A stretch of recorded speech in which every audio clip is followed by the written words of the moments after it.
What's up, everyone? Welcome. We are live right now on CannaBuzz. And if you're joining us on Spotify or YouTube or our podcast feed, thank you so much for joining us. We have a great episode for you today. Today, we're going to talk about our other favorite plant that we talk about on this channel. We're not going to get too specific, but we're going to be talking about the other favorite plant that we talk about. And we've got Tanasi Gardens on the show. He's going to be talking through what's going on with legalization, what's going on, all kinds of different things. So we always have a great fun with Tanasi on the show. He's one of our sponsors of the show. Make sure to support him. You'll see his information floating down there below me. But just go out there and search Tanasi Gardens, see what you find. But before we get too far into it, I also need to make a couple shout outs. First off, shout out to everyone in the CannaBuzz community. It's our members only app. It's now the app is back up on iOS and on Google Android. So if you search CannaBuzz, you should be able to find the app. Download it and join us in there. We'd love to see you in there. You can use the code BUZZ for your first month free. And after that, it's as little as $4.20 a month, and it helps us keep this channel going. So we appreciate your support, and we'd love to see you over there. And you can also put in your information to get some seeds. Also, shout out to lostcoastplanttherapy.com. If you need an organic IPM spray, check out lostcoastplanttherapy.com or find them in your local grocery store or online. Excuse me. It's a great product, and we really appreciate their support. And then also, of course, shout out to Tanasi Gardens, which we'll be talking about further in the show. And then I'm going to throw it over to JR. Excellent. Well, I just want to do our Tiki announcements.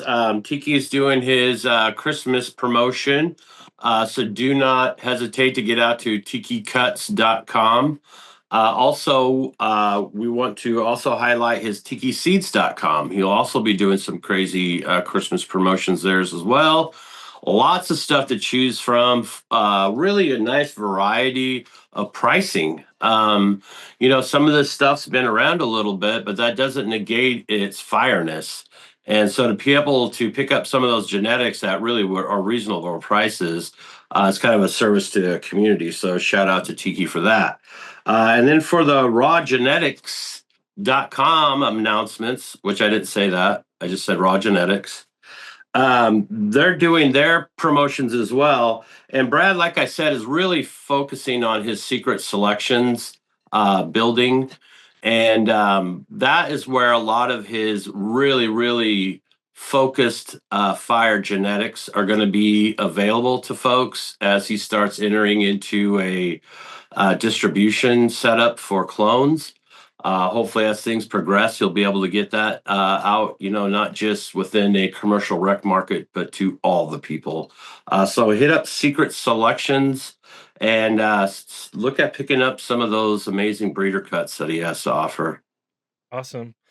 Well, we have Tanasi on the show. We're talking about our favorite fungi, of course. That's what we're going to be talking about on today's episode. Tanasi's joining us at an interesting time. We're recording this on Sunday, December 14th. It's rumored that literally tomorrow that Trump is going to announce some sort of rescheduling of cannabis. So we'll see if that actually happens or not. But that's the rumor. I'm just going to mention it up at the top of the show in case that happens by the time that the show comes out. So we live in interesting times, but it also kind of presents an interesting backdrop in this conversation where we've seen things kind of continuing to maybe progress, if you will, in various spots across the country. I live in the Bay Area, so we've seen, you'll see random stickers for different churches in Oakland and places like that, like Zydor, I think is one of them, that you can find this kind of stuff at. But it's really interesting. It feels like things are ever evolving. Tanasi, I'd love to kind of get an update on where you think things are at right now and what sort of resistance that you guys are running into. Man, resistance. Social media and stuff is probably the most resistant in payment providers. But I do see the climate heating up. It's been a hot year, so we've licenses are open. You can now apply, and things are starting to evolve into what they're. I still can't see the big picture at the end, but I'm starting to see little avenues of different routes that people are taking in the industry. And it's been an eye opener for sure. And the turbulence are for me, for like a small company, it's been like payment for small shit, right? So, payment providers, social media, censorship, and stuff like that. So if you are on CannaBuzz, check out Sacred 3 Mushrooms. I'm not censored on there, and I'll actually show you mushrooms and stuff. So kind of jumping through those loopholes for a small company has been the biggest battles. But when it comes to like regulation and stuff, I do see the similar to the same with the weed, right? You've got kind of different groups here, and there that all have the kind of own theories of why the medicine should be illegal or why it should be and whatnot. So you still see those same battles. It's just going to be a different turbulence, right? As a weed was like, yeah, let's open it up, and because it's like alcohol, right? Everybody smokes weed almost on a daily basis, a good majority. Some people, same with alcohol. Mushrooms won't be that way, but like weed was like, open the doors, let's put a gummy on every street, right? And sell it. It's e-commerce at that point, as opposed to avenues with the mushrooms. The things that's going to hold it up are going to be a little different because they're pushing more of a healing, mental health, and a more supervised use, right? Because I don't think the end result here is a dispensary where you're going to go get a bag of mushrooms, right? I think the end result here is whether it be a church, a clinic, or something, a facility, and the clinic has like a psychiatrist with a team of people, and you do he'll come in and you'll come in and talk to him. Maybe you just talk to him for 3 months before you actually start taking the microdose, right? Right. And then after talking to him for a year, you want to do a big dose or one of these healing doses you keep hearing so much about. And you kind of integrate this into your therapy, right? Is what I'm seeing, where your psychiatrist, right? You already go, most people already have a psychiatrist. They probably go talk to once a week, once a month, something, whatever. You're just kind of going to integrate that psychedelic mushroom use into that as a tool and medicine, what have you. And I think maybe that's the avenue. Did you see, wanted to jump in here, because I thought it was really interesting on the kind of pop cultural discussion of this topic. There was this, the guy named Brian Johnson. He's this like anti-aging guy. Yep, I know. Yeah, he did a live stream, like an all-day live stream. What was it, 2 weeks ago or something like that, where he did shrooms on stream, and he talked through it, and he had some like very famous people, and I work in tech for my day job, so like the CEO of Salesforce, and like people that are connected to the Trump White House in terms of like investor people, they were on this live stream talking to this guy about how great it was. So it was really interesting to see this conversation is going more and more into the mainstream. But like you said, it's also in the context of kind of therapy, which is a different, it's different from like the recreational use of our other favorite plant. Right. And I mean, the Brian Johnson thing, I have a love, hate with that thing, because he's got the right idea, concept, right?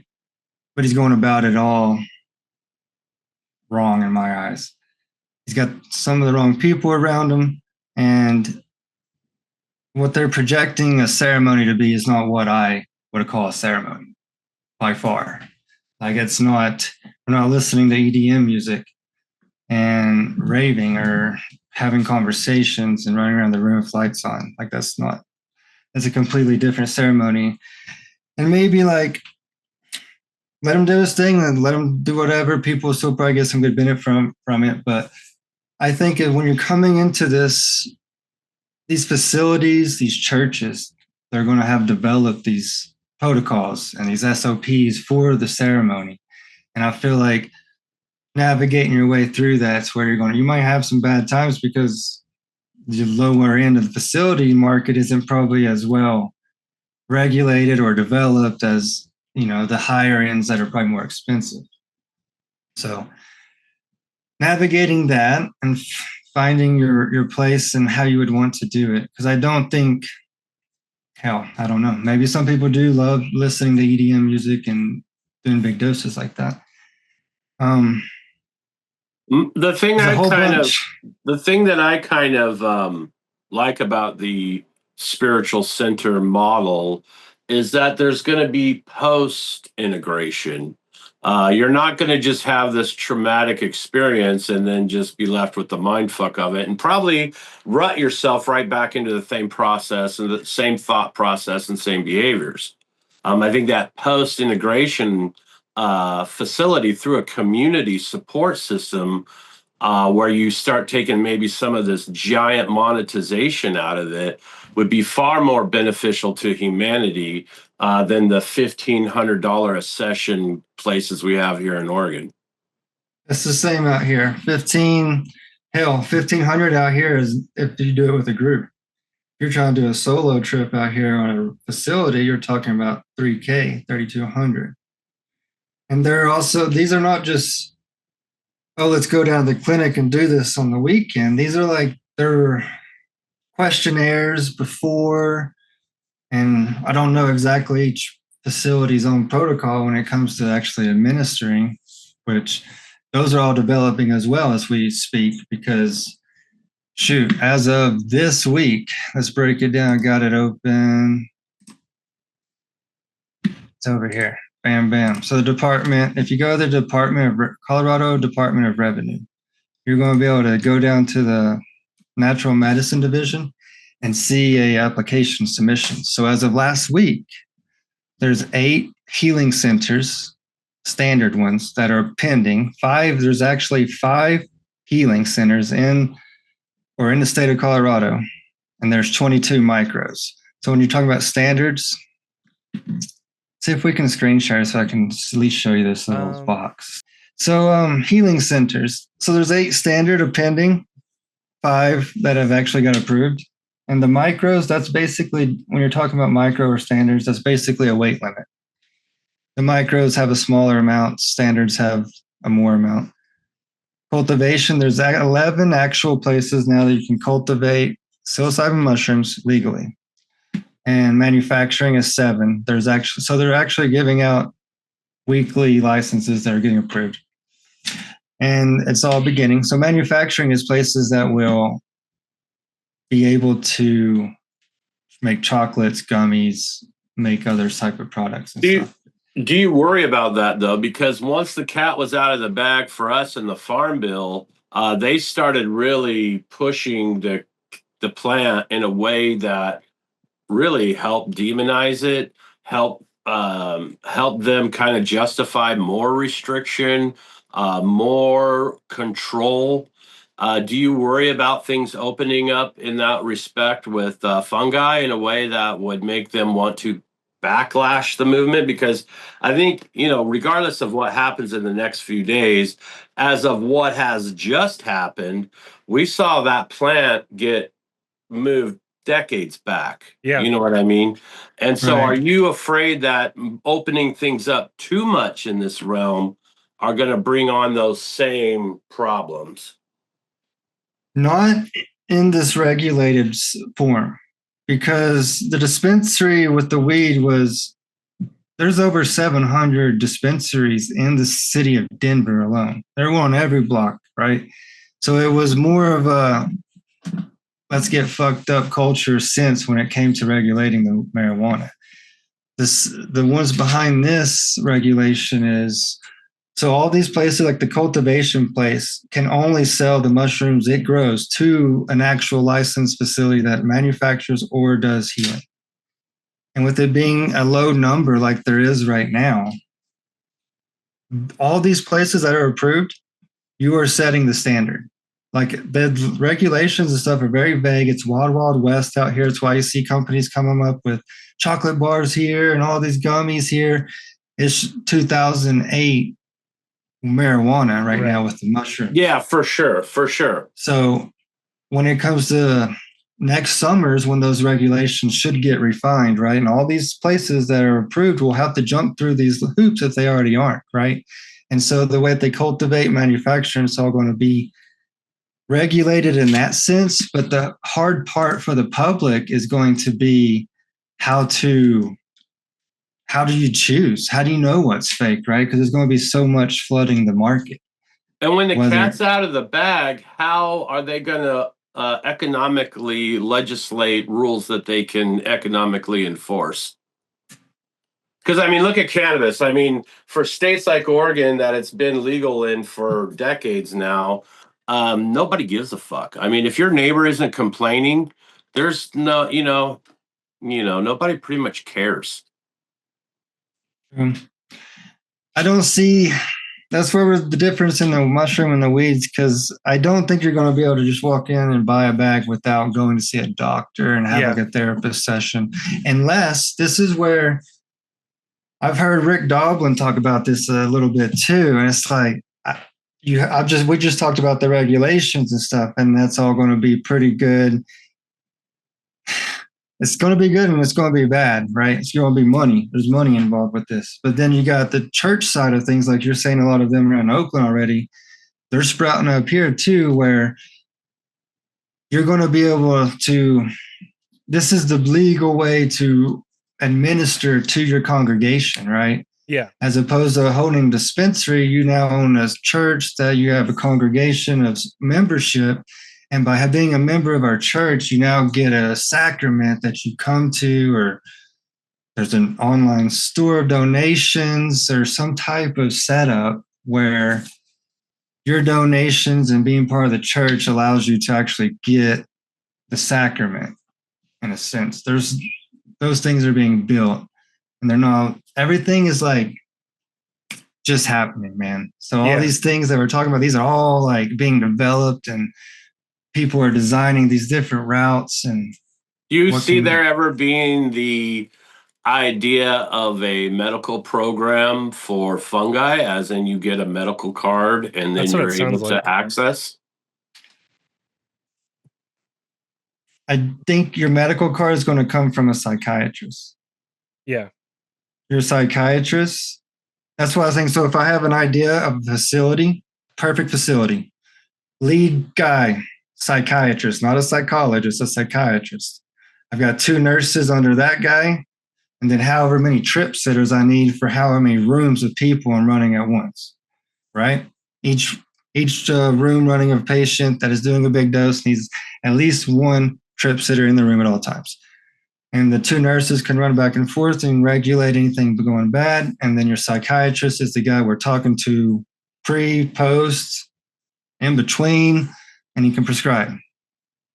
That's what I think these clinics should be. I don't know what they're going to be, but that's what I think. Yeah, that's how you kind of integrate it with like harm reduction, right? Because you can't just do the dose like we just talked about. You got to have this talk at least after shit. You can't just go back into your same routine. You're going, it's like doing your therapy, man. You got to, it's part of talking to a psychiatrist and decompressing what all just happened, right? And I know that, I mean, I think this is a powerful tool as we're seeing it for people who are dealing with traumatic life circumstances, sexual abuse, war, urban living. All of that stuff can be very traumatic. And I think that as these kind of tools start making themselves a little more available to society, we could start coping with some of the changes that are going to be coming down within the next 3 years. Because I mean, I think the 3 of us can agree that shit is about to get really fucking weird. Yeah, I mean, that's what, I mean, we'll see what takes place with the rescheduling, but if we do reschedule, it's going to be very interesting, right? Where it's essentially rescheduling cannabis as a medical plant, essentially, and then you're going to have states that have these exceptions, that the states that set up their own recreational programs. But I worry that you'll see states probably like Ohio, for example, or Oklahoma, where I wonder if they're going to get rid of their recreational programs altogether and just say, oh, if it's medical now, it's medical only, or something like that. It's just, we're going to be in weird times, and I worry with what you're describing, Tanasi, where there was like obvious loopholes in the medical programs, like with cannabis. Like in California, for example. Yeah. In California, like it was when if you would have visited this state 10 years ago, you'd like go up and you'd get a prescription from some old guy or whatever the situation was, and then you go to the dispensary next door, and it's like getting a It's prescription. money. It's money. Yeah, getting a prescription is literally just the cost of 30 or 50 bucks or whatever. In the beginning out here is all about money. If you wanted 500 plant count, you just had to pay 500 bucks. Yeah. In the beginning days. Then I got 500 plant count. It's all about how much money you want to pay.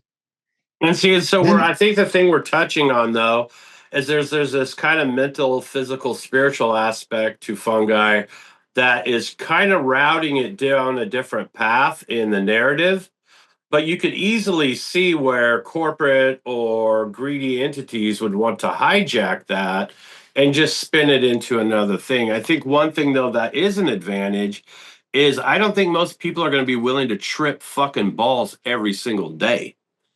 And so I think that might help it keep it in a more medical context. That's what I'm saying. That with the medical side, you're not doing it every day. So it's going to be, you don't need a dispensary on every corner because it's not being consumed like alcohol is. And I think that was a terrible trap that cannabis got into. And you can see where as this scheduling happens, the first people in line is going to be the pharmaceutical companies to extract and take whatever they can and patent whatever they can.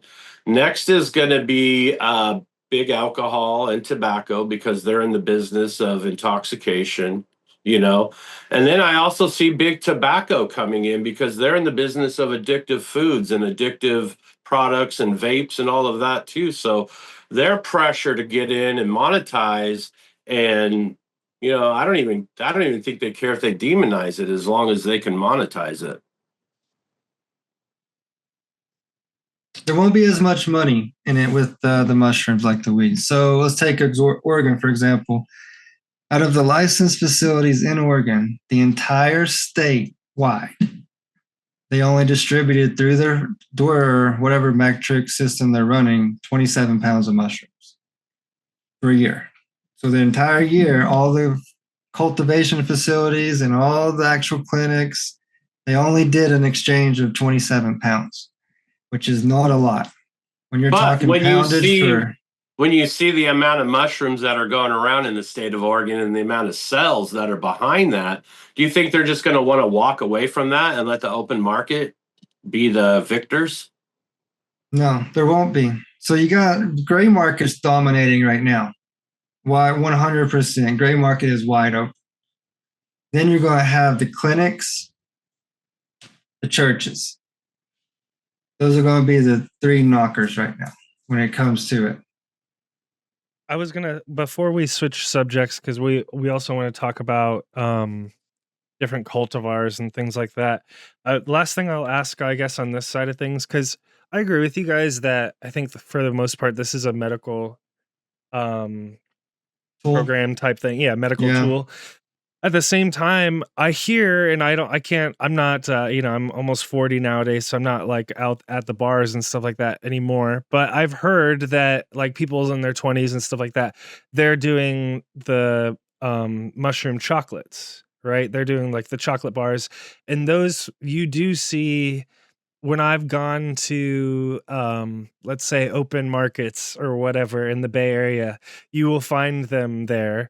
They're accessible. I imagine you might even be able to find them at like random smoke shops if you don't look like a cop or whatever. So I guess I'm curious about your thoughts on that around people using that. And do you just see that as just a small little thing, or I'm curious how that will evolve?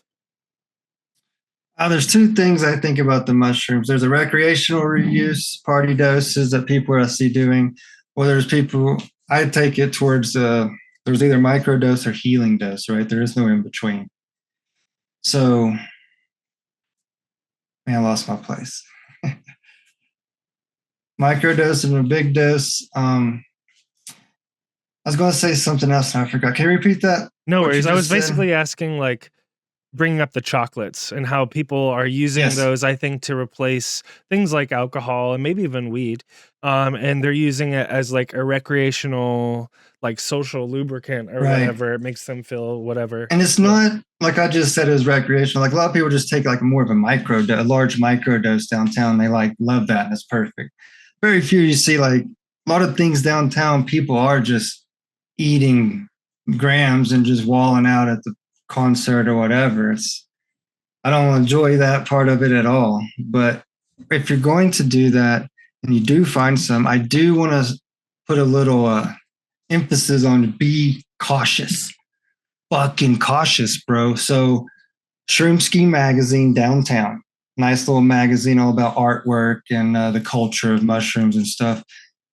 He's doing a thing where you can't be in his magazine selling chocolates or doing any promoting of like what they try to do without going through you have to have his stamp, right? An award stamp that your product has been through the ringer and been tested. Because a lot of those chocolate bars have come up with salmonella in them, like straight up make you sick chocolate. And it's all about, it's not necessarily the mushrooms are bad. It's sourcing your chocolate evidently was a big deal. Sourcing your chocolate from like South America or something had salmonella in it. A couple of companies busted hot, and that's a good thing he's doing. I love that he's doing that because it's opened up your eyes to things like, that's why I'm saying it's not regulated, right? You got Wild Wild West. If you went anywhere, probably in Oregon, California, and downtown Denver, at any event that is, grassroots type event, you're going to have chocolate bars and mushrooms probably to purchase. Like, it's just so crazy. And so people need to be careful. That's why we got our hands in all the pies, right? Grow your own, learn to cultivate so that you understand what you're doing and you're not getting any crap, right? Because when it comes to someone growing bulk mushrooms and he's got tote stack, and he's got a time crunch and he's just trying to harvest, he's probably not putting the most delicate work into your product, and he don't give a fuck if it gets a little soggy or a little shitty, Especially if they're wholesaling it to some white label. $300 a pound in Denver. Everybody buying in red states? $300 a pound in Denver. $300 a pound. Wow. Shit's bonkers, man. I want to kind of touch on that issue too. Is like one of the things that's been a death to our industry is the accessibility and the ever shrinking price, the ever shrinking profitability. Do you see that kind of putting a squeeze on your gray market and open market the way that it did for cannabis? For the gray market, and if you're blowing a house out, like how people used to do with HPS and shit back in the day, if you're doing that with mushrooms, you're the guy selling $300 pounds because you don't care. It's out the door. And you're the guy that's pushing those pounds down. So anybody trying to small batch cultivate at home, you're not getting $1,200, $1,600 a pound. Those days are over. And it's not like cannabis where you could have a distinction of ultra quality versus mids. Like for the most part, I mean, probably not totally, but for the most part, a mushroom's gonna be, if I'm growing B plus, I don't know. Maybe I'm wrong. No, you're pretty much there. It's not that diverse. You either got a mild mushroom or I've got it broke down into 3 scales. You got a mild, a high, or extreme. And depending on the potency of the test result, those are the 3 categories. And you can cultivate the extreme one just as much fast and plentiful as you want to cultivate the mild one. So, you know what I mean? Still, you're growing a strong mushroom just as fast as anything else. Yeah, interesting. Well, that's a good segment for us to get into the kind of the genetic side of things. Tanasi Gardens has some offerings that I'd like to kind of go over and talk about. First one we kind of want to talk about is one of the ones I hit some of the classics And then I brought in some of the mutants because I thought that might be something interesting to talk about. But the first one I wanted to talk about is the albino Texas penis envy #6. And is that a pheno marker #6? It's like a #6 type pheno marker if I'm understanding it correctly, because they've got penis envy #7s and stuff. These were made like back in the, I want to say 90s, 2000s, probably not that old. The albino Texas PE6 is just we got Texas cubensis, so like a one found in probably the cow fields of Texas, crossed with a penis envy, and that's where you get the albino Texas PE6. So they're on the high side of the potency scale. The thing about mushrooms, though, I mean, you got like your landrace varieties that are mostly mild, right? They're not really going to hit up into the high very often, if they do at all. When you got like albinos or penis envy varieties, Louis Vuittons, those type of specialty ones that can be a little bit harder to grow, not always. They can range from anywhere from your high to extreme. This is where churches or whoever you have are looking at that shows you a potency dosing scale going off your body weight or whatever. That shit's out the window, bro. Because when you're talking about a mushroom that depend on how you grow it, even if I was to grow I've had so many test results. Trying to grow the mushroom in the same way every time and hit the same test result is damn near impossible. Same with cannabis. You can hit. That's why I've got that potency scale broke down to mild, high, extreme, because it kind of hits within those percentages. You kind of base it on that. But when you say like an albino P6, I got an average in my head, but I'm not able to like, you're not able to really guess, right, what that potency is, because it can vary depending on how you grow it. Right. As I'm sure you saw in kind of the headlines this week, is they've isolated a particular variety of mushroom that induces you to see little tiny people. What? Yeah, no, that came out this week. Okay. That was a wild mushroom, a bovita or something. Yeah. See, here's what I find those kind of tests hard to believe, right? Because when it comes to potency, every time someone eats a mushroom and they have a bad time, it's probably because the potency of that mushroom is stronger than they're used to, and they've hit a threshold that they're not ready for. So when you're dosing yourself and you're going to see little tiny people, you've hit the right molecule. And every mushroom can do that. It's how many of them do you need to eat to do that? That's in a wide, very bland, broad, that's what's kind of happening, right? Is we're able to test of 6 of those compounds. There's way more. We can test for 6. But out of those 6, the ranges of those can kind of be, well, it's a landrace variety. Well, if I wanted to match this albino Texas P6, I'm going to have to eat twice as many of those, right? And so then you're playing with those compounds that you can kind of almost match, right? And then your trips might be kind of the same. They're not always going to be the same because we're only testing for 6 compounds. There's spikes. All the test results that come back, there's spikes that are happening of other compounds that we have no idea. And they're more than some of these 5 or 6 compounds that we have. That was kind of what I was leading to, is this: within cannabis, there's multiple things that create the entourage and total effect. It also has to do with your own personal chemistry. But some varieties are known for making you super tired. Some are known for making you racy and anxious or super hungry. Do you find those kind of variances? And do you think it is conceivable that a mushroom could be known to make you see tiny little people?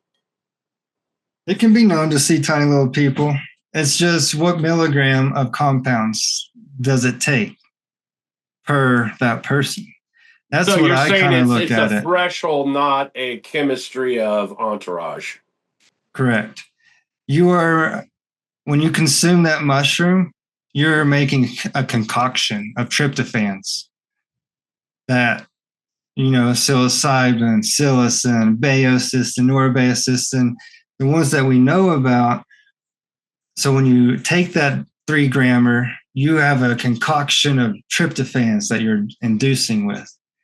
And so those vary depending on the mushroom. And with that, I think we can get close to growing the same mushroom and then being able to eat it, and you kind of get the same trip every time. I feel that but when it comes to mushrooms, it's going to be different because there's tryptophans we don't know. Right. Yeah. How tiny are the people? That's what I want to know. Tiny. So the next strain that we wanted to talk about is a famous one, which is the Golden Teacher. Um, why do you think that strain is still relevant today and something that people maybe like yourself, still suggest to folks today? My assumption is the reason Golden Teacher is the most common, widely known, is because it's the oldest. They've been playing with this one since like the 80s, especially been known around since the early 90s. And it's literally just, they don't know whether it's a Florida or Georgia grown. It's just a wild mushroom. So a few of these land races back in the 90s kind of got a name, right? Golden Teacher, B plus. These are really just land races found in regions that just got given a name. And so Golden Teachers being so old, I think that's why people know it more. And so that's kind of like back in the day, we would get Afghani or we would get Indonesian, where now you're starting to see this kind of playfulness with names. Yeah, it's kind of like what was the oldest was the most known, So some of those lineages, if you go back on some of those lineages, it all starts with those like Afghanis or those landrace varieties. So when we talk about these varieties, the next one we'll talk about is the albino plus. When you're evaluating these for people and you're kind of giving them a spectrum of functional versus visionary type effects, is that something you feel comfortable quantifying? When people do ask me those questions, I do give them an answer based on my test results of if I haven't had them tested, of what I think that they're going to hit on is their potency. So when people want to have that laughing effect or giggles and stuff, you're hitting your right milligram, right? So I always think test results when people tell me this. It's like every mushroom will do that. It's at what dose do you need it to hit that same large micro dose or whatever it is your little museum head wants to do. That's what I kind of like try to break down to people is think of the potency of the test results, and then we can literally calculate if you're eating a 0.1 on these test results, you're honestly eating like a 1 to 4 milligrams of psychoactive compounds. It's a very low milligram of tryptophans. And I think all those can be matched. This is where it's wrong and it's right, because I'm right because of the test results. These are what's hitting. I'm wrong because there's things in the test results that I don't know. And the way your liver metabolizes it. Yeah, that's a variability. Your digestive. So all my large doses are empty stomach, so that your body can break it down. There's nothing but the mushrooms. That's all it should be. So your metabolite, you break it down differently. When it comes to a microdose, I think it's just like taking a vitamin, though. Maybe not so much as your body metabolite or breaking it down. It's just you're putting that vitamin in your body, whatever milligram. Vitamin D. What do you take? Zinc. Everybody takes some type of nicotine. You have a milligram of nicotine you're eating. You have caffeine. You know not to put 3 cups of coffee into the coffee maker for 1 cup. It's like, you're kind of the milligram dosage here. That's what I think a lot of people need to understand. And maybe as things roll out, these things get more regulated. But then you also see the gray market causing harm and damage right now because they're not teaching that, and they're just, here's a 5-gram chocolate bar of whatever each one's in it. Yeah. And now we have concentrates. We've got concentrates at various intensities, and I don't think people understand the implications of that. I know a lot of people. I know a lot of people in the plant space don't understand the power of RSO, and they find out really fast. Yeah, I could see that. When you're doing those extracts, which we're learning too, is all these compounds they're changing, they're degrading, and they're not stable. So that's changing things. So folks want, unfortunately we can't show pictures on the podcast because we've found out several times that basically when we talk about this subject, YouTube takes down the video. So unfortunately we can't show you the pictures, but can people find pictures? Just have to give YouTube and them, you just have to give them $20K, right? Or yeah, exactly. Yeah, whatever the monthly spend is. So I was going to ask, can people find pictures of this stuff on your website? Yes. Yeah. Okay. I got all these listed, and if I have test results, every third image will be the test result of that variety. Okay. Because I wanted one of the ones that I was kind of asking about, or I was thinking about when I was asking that question. You included a couple pictures in our notes here. One of them is called the Enigma. It almost looks like a piece of coral or something like that. It's pretty cool. But JR has a note here that Enigma breaks every visual rule that people expect. What does that mean? I'd love to learn more about that because as a noob, I don't really know what you're talking about there. So I'd love to learn more. Yeah, this is where I think people talk about little aliens and stuff, little people. Yeah. Enigma could be one of the ones that has a compound that we're not understanding yet,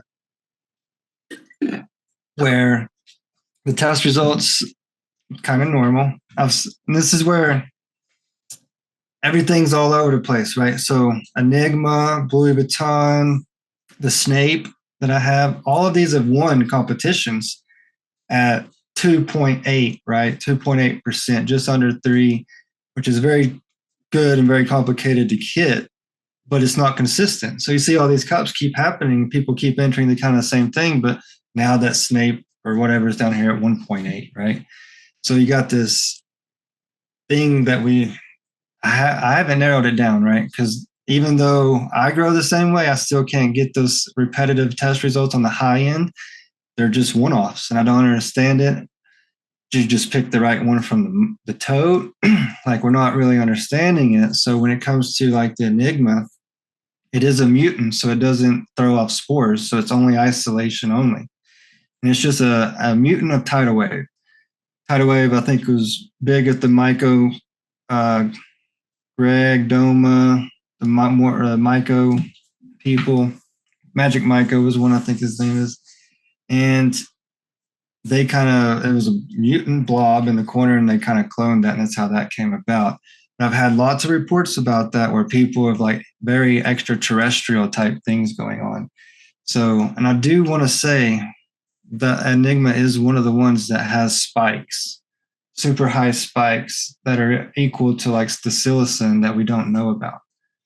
So maybe there's a compound that will eventually come to terms with that. Mushrooms with this compound are going to have that extraterrestrial type of frequency or something, right? Do you find it strange that we have done a lot of science and a lot of studies throughout humanity, and we know far, far more about plants than we do fungi, and fungi were the first to show up? First and kind of the last to discover here, because it was called the family of chaos for a long time before they called it fungi. I just didn't understand it. Yeah, right.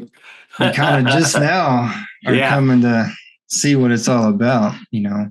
And I'm starting to, learn a lot about foraging and the amount of diversity that we have just here on the Oregon coast that has not even got a name or a label or even any idea of what its chemistry holds. And I think that's kind of one of the most interesting thing is because like plants, fungi hold the pharmacy, they hold the grocery store, they hold economy, they hold everything sacred that the plant holds.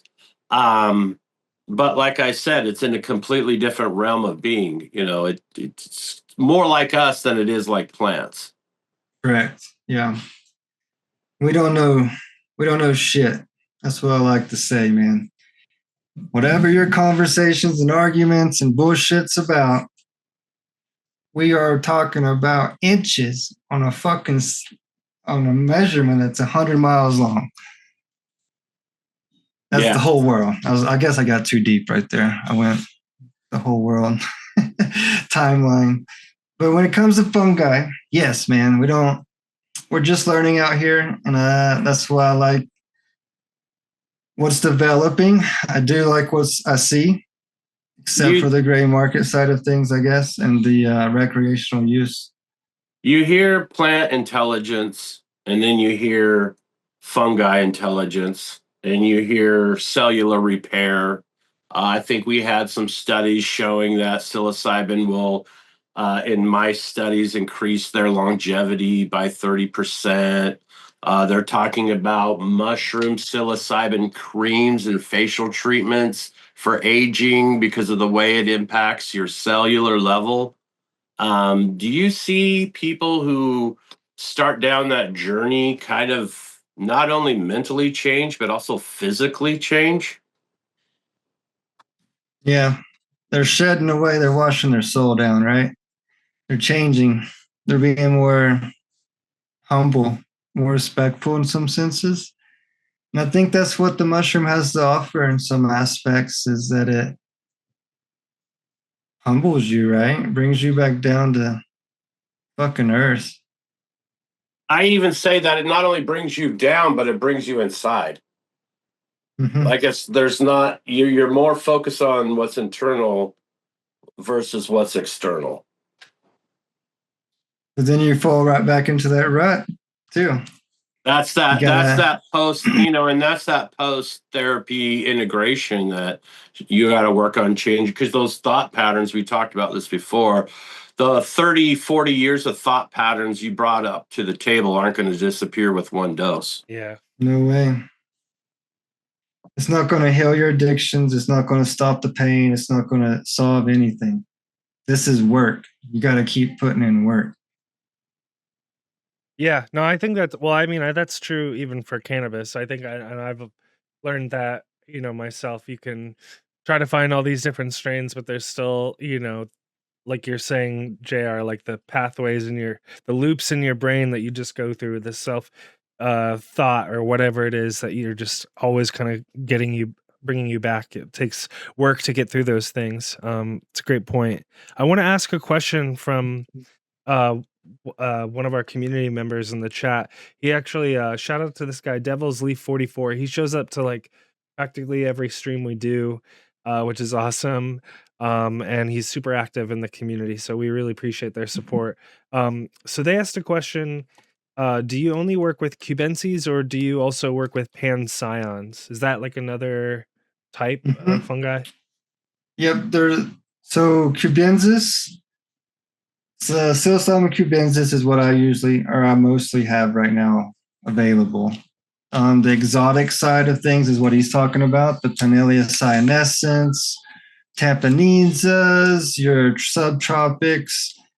Those ones are a lot more difficult to cultivate. You want to, like, I have a monotub set up. Cubensis grow great in those. When you're dealing with those exotic ones, I'll throw out some names here. If you were to search these names, Dinospores is a good one. He has a lot of different exotics of different crazy things. Psyched Medicinals is in Denver. He's winning cups with his exotics. And he's just now got them to where you could grow them in a bag, but they're extremely difficult. A lot of people are more growing them in tents, something you would use to grow gourmets. Those ones are way more potent. So when you talk about the highest cubensis is probably about 2.8%. The TTBVI, the one from British Virgin Islands, that one was hitting like 4.9, 4.8. Like it was extremely high. I think our Azarescence is up in that range. Right. So all these exotics are going to be 1 to almost 2% higher than any cubensis you ever eat. And that's where we don't know what's going to happen, right? Wood lovers paralysis is a syndrome that is happening. And I've never experienced it because I've never had the opportunity to eat anything like that. I'm wondering if they just hit the right milligram where you're comatose. So if I'm eating large doses of psilocybin and at 10 grams and stuff on certain mushrooms, I go comatose too. And a lot of people could probably call that wood lovers paralysis, right? You can't get the fuck up. And I'm wondering if that's just because these mushrooms are so strong. People are hitting milligrams that they normally won't ever hit because they would never eat that many mushrooms. So when they eat 3 grams, they'll probably eat 3 grams of an exotic. You're hitting some milligrams that you've never hit before. So, and I think that could be at play. So I don't know if the wood lovers paralysis is necessarily something real, or if it's just you hit enough milligrams to go comatose. Wow. Which I think is the overall end when you're doing a healing dose. You're not supposed to be running around turning lights on and painting and listening to fucking EDM and rock and roll. That's not a ceremony. That's not what you can do it on a big dose. That's fine. People do it. But there's 2 levels for me, bro. Micro dose, daily vitamin, healing dose. I don't eat 3 grams and go to the concert. I don't like being in public on mushrooms. I got to say, one of the reasons I was kind of angling towards that intelligence is because I do microdose. And I find that the microdose serves what I need. Sometimes it's a day of rest and sleep. So I'll take a microdose in the morning and I'll sleep all day. Sometimes I'll get up in the morning and I'll do a microdose and then I'll be fully rested and I'm busting out work. And so I think there is some built-in intelligence in that. And I do think that the 2 scales of the therapeutic dose and the microdose are both avenues that I think are really going to start helping people out, to navigate, because we're navigating rough times. Interesting times, I'll just say that. Before we run out of time, I want to just remind everyone who's watching or listening that if you've never grown these fungi that we've been talking about today, you can find everything you can need and everything from instructions to the materials and everything in between you can find on Tanasi's website. So we can't say the address, but you should just Google Tanasi Gardens, right? And you'll probably find yourself there. Yeah. Great. Yep. Let's see. Any last set of questions, JR, that you want to make sure that we get through before we run out of time?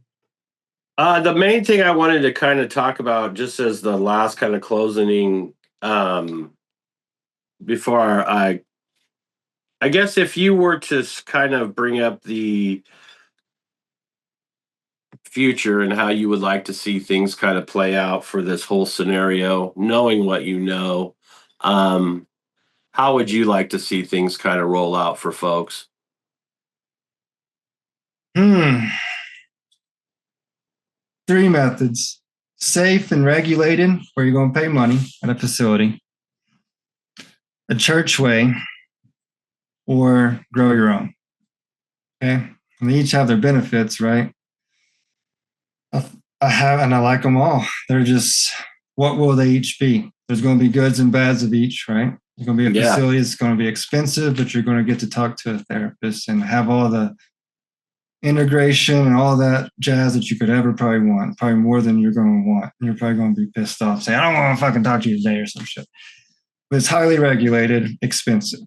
Church, lots of leeway. So I don't know how that's going to play. I feel like if you don't structure it right, you're going to have harm. You're going to cause harm to people. And that's not what we're trying to do, trying to heal. Then you got grow your own, right? That's the way I learned. I'm in my bedroom by myself, learning it out. I've shared my experiences to try to make it easier for other folks, but that's still, you don't have a therapist to talk to. I got my wife and some friends. You still have to learn how to, there's more work going to be involved because you're going to have to learn how to integrate your sessions into your life without a therapist, or unless you do, maybe go get a therapist.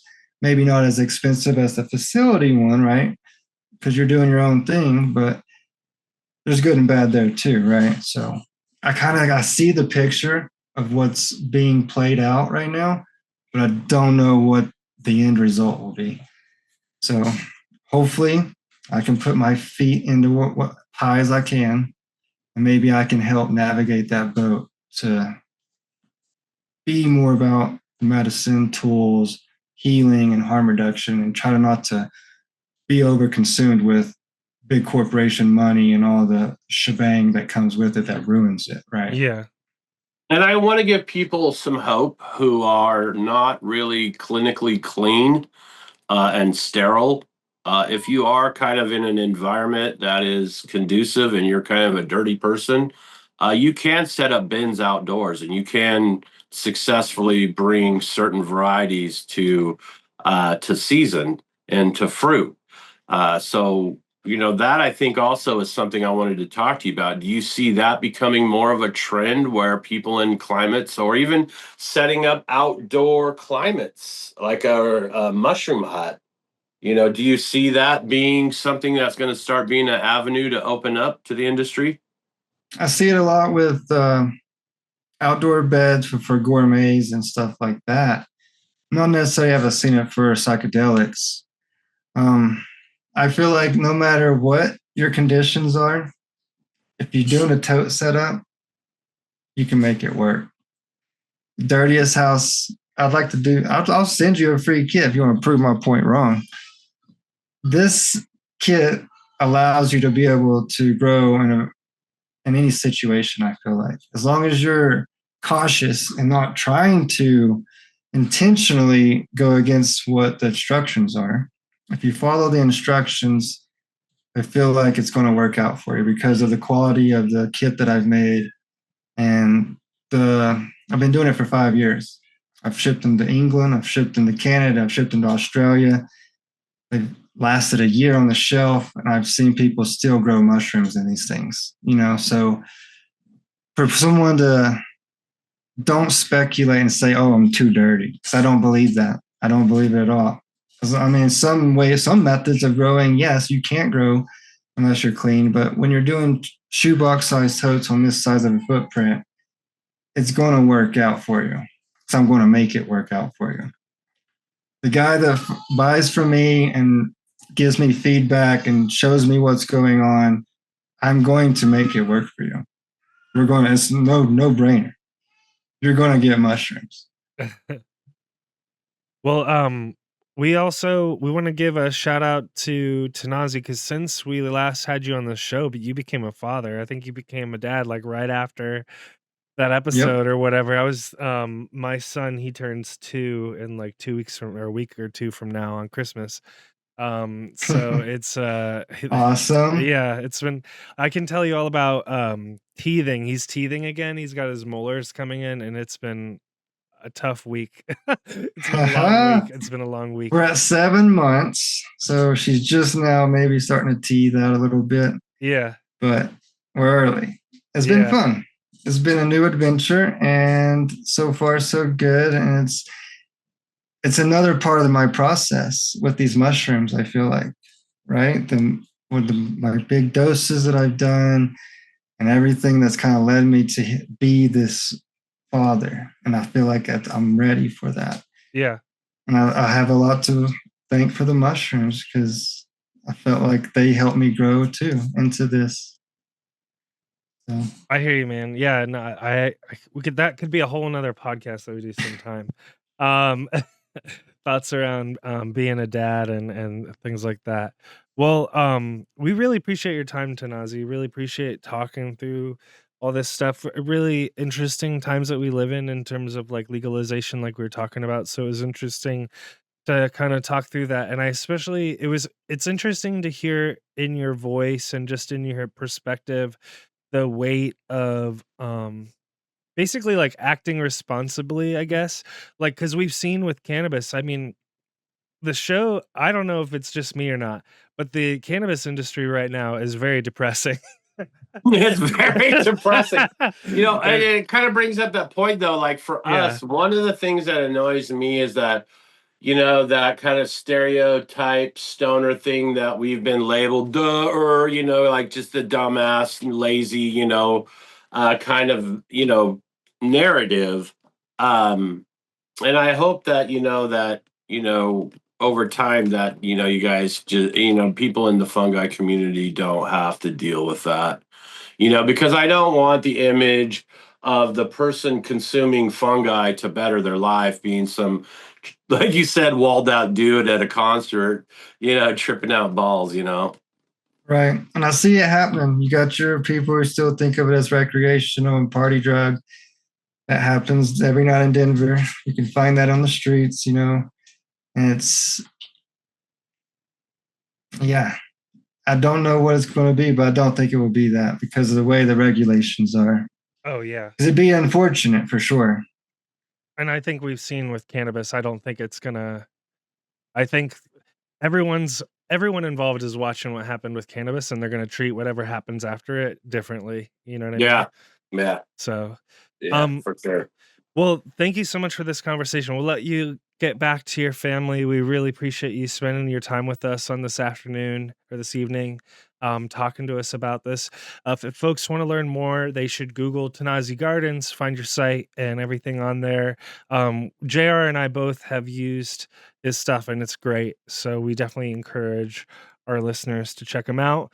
Thanks to everyone in our community, excuse me, for the support, including Devil's Leaf 44 and everyone else in the live streams and just in the platform. We appreciate you over there. Shout out to all of our sponsors. Thanks to everyone who followed us on YouTube and Spotify this year. We just what did we pass over? Like 7K. Yeah. 7K. Yeah. We should be getting deleted Dang. anytime. Yeah, What's up? exactly. Yeah, we just passed It's the 10K 7,000. curse. Yeah, exactly. But and please follow us on Spotify. It seems like they don't really care. They're just happy. They just want more content. So anyways, you can find us over there. JR, thanks for putting together today's episode. Thanks for putting together all the episodes this year. Thanks to Nazi for supporting us throughout this year and the years prior. We really do appreciate it, Nazi. And yeah, I think that's it. This is probably one of the last shows of the year, right? Yeah. We might squeak one more in, but we might not. Okay, we'll talk about it. But all right, I got a text from the wife. I've got to go too. Thanks everyone for watching. We really appreciate your support. We hope you have a great rest of your year. And JR, as always, Growers love. growers love everyone. Have a great rest of your day. Peace.